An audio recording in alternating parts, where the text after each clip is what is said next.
Hey, so continuing on what I talked about with the gentleman who had faith and contributed to their success, what all of them said was that someone pursued them, that somebody helped them along the way, but almost this pursuit that he pursued me. They would quote a coach or a teacher or an older brother or a grandfather or a dad or somebody that they would quote that someone pursued them. And it's interesting that someone pursues us, that is the hope of the world, from eternal God the Father, that he pursues us, leaving the 99 to find the one. So with that in mind, that somebody pursuing us to contribute to our success through faith and instilling that in us. And so what I'd like to share with you in that pursuit and story that comes along with many different stories that I have to share with you this week. So this book is titled Everybody Can Help Somebody. And it comes officially from a book entitled Same Kind of Different as Me. And it's a true story of a gentleman you're about to meet, of actually two gentlemen that you're about to meet, but their stories of interconnectedness, of contributing to each other's success, in their pursuit from our faith in order to give our students an edge above the rest. So, Everybody Can Help Somebody by Ron Hall and Denver Moore. See, I used to spend a lot of time worrying that I was different from other people. But I found out everybody is different, the same kind of different as me. Not too many years ago, American people were struggling. That time was called the Great Depression, and families didn't have much money. Mothers and fathers couldn't find jobs to buy food, medicine, or warm clothes for their children. That was the time when Denver was born. On a cold January day on a cotton plantation in Louisiana, he was so small that his granddaddy would carry him in the front pocket of his overalls. Denver's family worked as a sharecroppers, picking cotton on the man's plantation. The man let them live in a shack on the plantation, and they had no electricity. They had no lights. They had no water. They were as poor as they could be.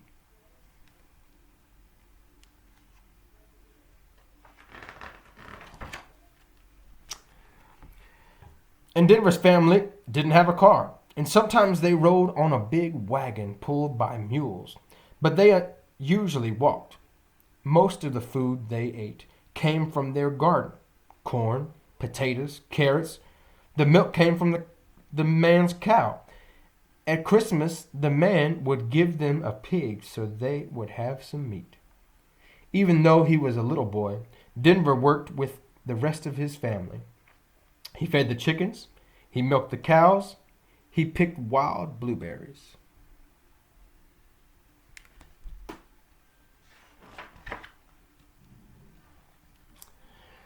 There wasn't money for toys, so Denver would make toy trucks from old boards with the bottle caps for the wheels. And one day, Denver saw the man's son, Bobby, riding down the dirt road on a brand new bicycle.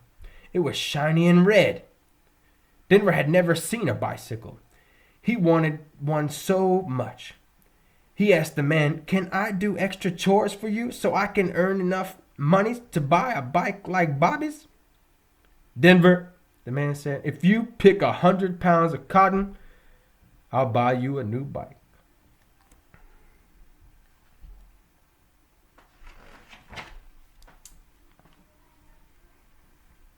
So, Denver got up before the sun came up the next morning and picked cotton all day, sweat trickling down his forehead and into his eyes.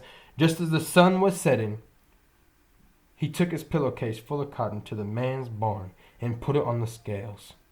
It only weighed 5 pounds. Day after day, he worked in the hot sun and picked cotton until his hands and knees were so sore and swollen that he could not pick any more. The man's son, Bobby, felt sorry for Denver and thought, "I'll pick some cotton too and sneak it into Denver's sack in the barn."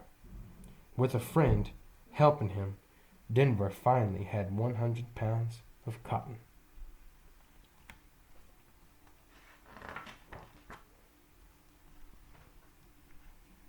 A few days later, the man said, "I have a surprise for you, Denver. Come with me and Bobby down to the barn." And when they got to the barn, Denver swung the big barn doors open. Inside was a brand new bike, just for him. It was shiny and red, with a rubber horn on the handlebars. Denver couldn't believe his eyes. "Oh, thank you! Oh, thank you! Thank you!" he hollered, loud enough for everyone on the plantation to hear. And he gave the man a big hug. And then he and Bobby rode off together on their bikes. It was the happiest day of Denver's life.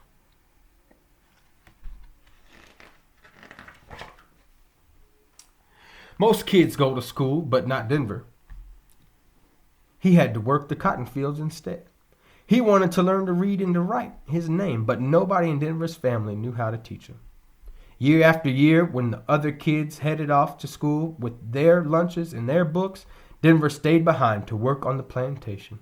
He picked the cotton, milked the cows, and fed the pigs and chickens. Denver wasn't very happy. He wanted to learn and to see new places and to have enough money to buy things of his own. But all of that, sharecroppers like Denver, all they could do was stay on the farm and work.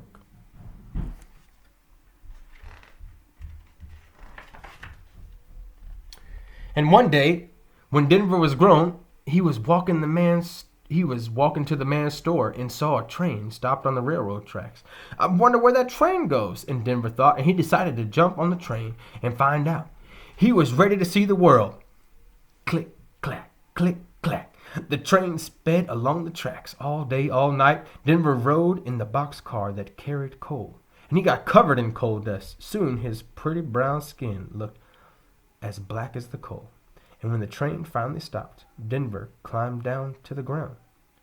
He was in Fort Worth, Texas.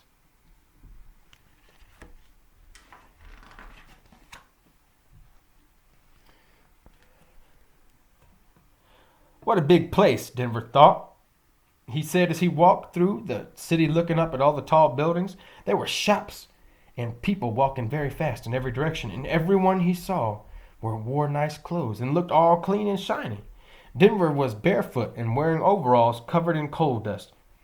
He didn't need a mirror to know that he did not look like anyone else in this town. And Denver had no money. He had no place to sleep. First, he dug through the trash cans near a restaurant for food. Then, he slept in a cardboard box in the bushes under a bridge. He took a bath in the river.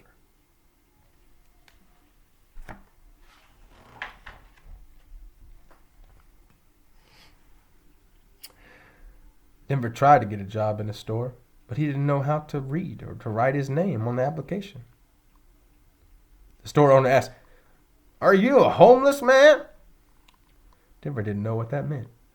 He'd never owned a home, but the man had given him a shack to live in. Now his home was a cardboard box. People weren't very nice to Denver. They wouldn't talk to him. They pretended they didn't see him. They said he was dirty and smelled bad and ate from the garbage cans, and no one would help him.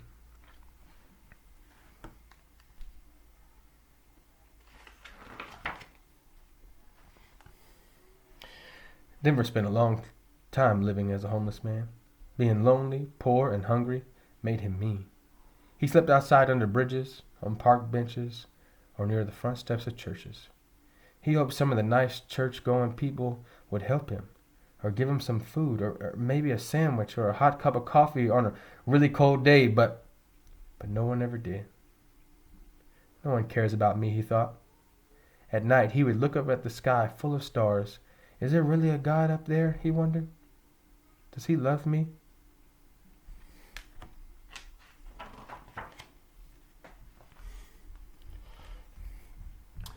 There is a God, and he did love Denver. So he made a very strange thing happen. A nice lady named Miss Debbie had a dream about a homeless man. I saw his face," Debbie told her husband, Ron. I saw a wise man who changed the city. Let's see if we can find the man in my dream." Debbie and Ron searched everywhere, but they couldn't find the man in Debbie's dream. Miss Debbie and Ron went every week to help at a homeless mission, and they gave out food and clothes, and they also taught homeless people how to read and to write so they could get jobs.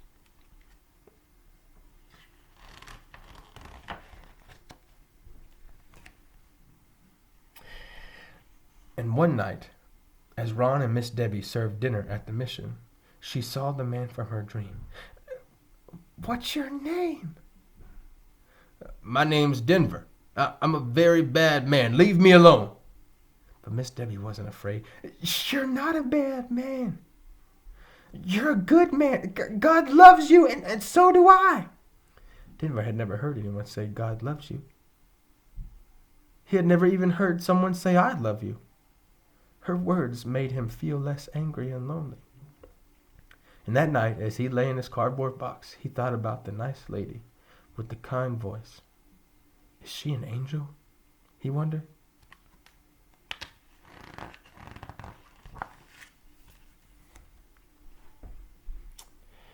Denver and Miss Debbie became friends. She told him about God. She taught him how to read and to write. And Ron taught Denver how to paint pictures. He took Denver to art museums and they became friends. And pretty soon Denver started to feel happy. He knew that he would never be alone again. God would always be with him. I'm not a bad man, he thought. I'm a good man. See, God loves me. God made me. God gave me friends. Denver was so thankful that Miss Debbie and Ron loved him that he wanted to help other homeless people too. Denver and Ron traveled across America asking everyone to help homeless people in their cities.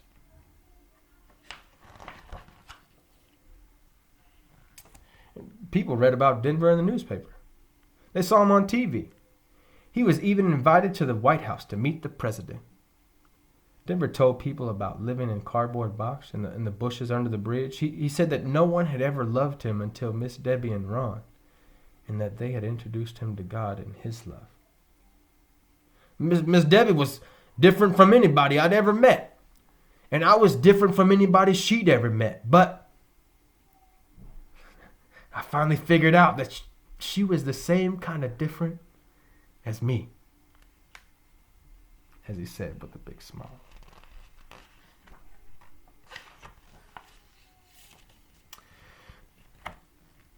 Denver had learned that nobody can help everybody, but everybody can help somebody. And he wanted to spend the rest of his life helping as many somebodies as he could. The next time you see a homeless person or a poor person, think of Denver. Remember how he was able to change his life because of Miss Debbie was so kind to him and said that God loves you, and so do I. You can help somebody too.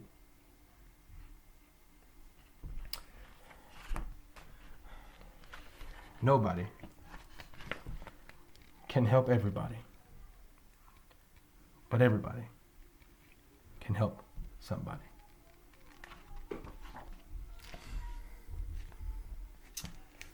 Families, may we give our children an edge above the rest. They learn what we live. Children learn what they live.